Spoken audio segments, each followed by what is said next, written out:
Hello mga Lodi, kumusta tayong lahat? Ito na naman si Master Rejuves pa. Ang ating vlog ngayon ay maglalagay po tayo ng eyelashes extension sa ating client.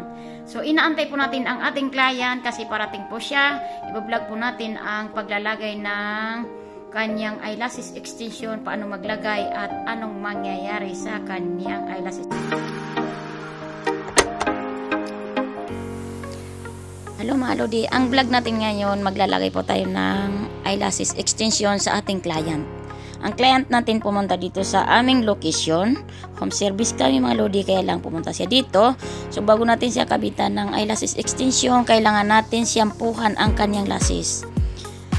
So para sa ganon, matanggal yung oil sa lashes niya at maganda ang ating pagkabit ng eyelashes extension. So, tatagal po ang pagkabit natin ng eyelashes extension. Aabot po ng 1 buwan bago siya ma-refill. So, ito ang gagawin natin mga Lodi. Bago natin nasyampuhan, after natin ng siyampuhan, so, pupunasan natin siya.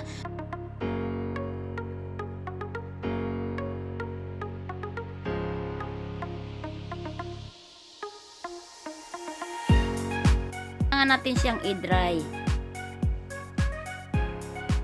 Tapos magkabit na tayo ng tip lashes sa kanyang pilik mata dito sa baba.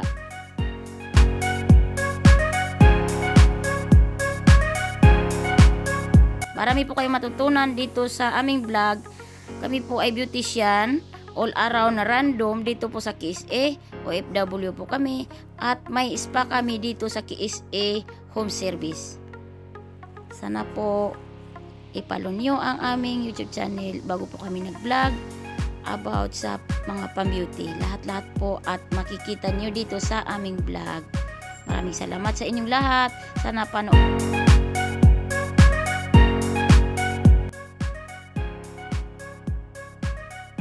Ito na mga Lodi. Lalagyan natin siya ng tape. Magsimula tayo maglagay sa kanya ng tape.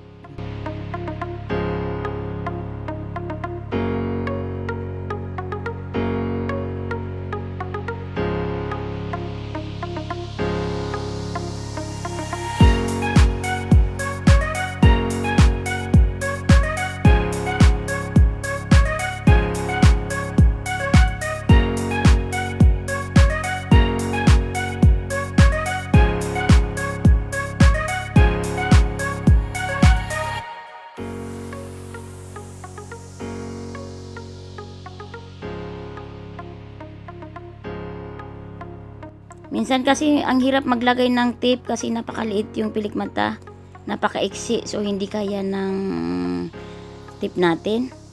So kailangan natin ayusin, kaya nagtatagal tayo minsan.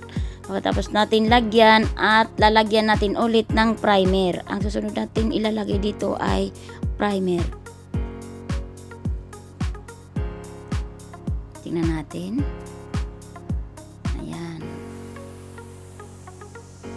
Ang primer po ay pampatibay ng eyelashes. Yung ikakabit natin ay matibay pa sa inyong mga relasyon na naging break up. Ayan. So, every step na gagawin natin, so, kailangan natin siyang i-dry. Ilagyan natin ng bander, i-dry natin. Lalagyan natin ng primer, i-dry natin. Para maganda ang pagkabit at talagang madikit ang ating glow. Maraming salamat. Hanggang dito lang yung voice over ko. Hanggang sana panoorin nyo hanggang sa dulo at marami po kayong matututunan sa aming mga vlog dito sa spa namin. Lahat-lahat po ipapakita ko dito sa vlog namin. Pero yung iba po bawal namin ipakita dahil mga Arabo po ang aming mga client. Iba't ibang lahi po ang aming client, so bawal nilang ipa-video. Hindi kami ina-allowed i-video namin yung mga ginagawa namin sa kanila. Pero okay na po yun mga Lodi. Mga kababayan mga Lodi, so pwede natin sila i-vlog. Pero yung mga ibang lahi, mga Saudi, mga iba't ibang lahi po mga Lodi ang aming client, so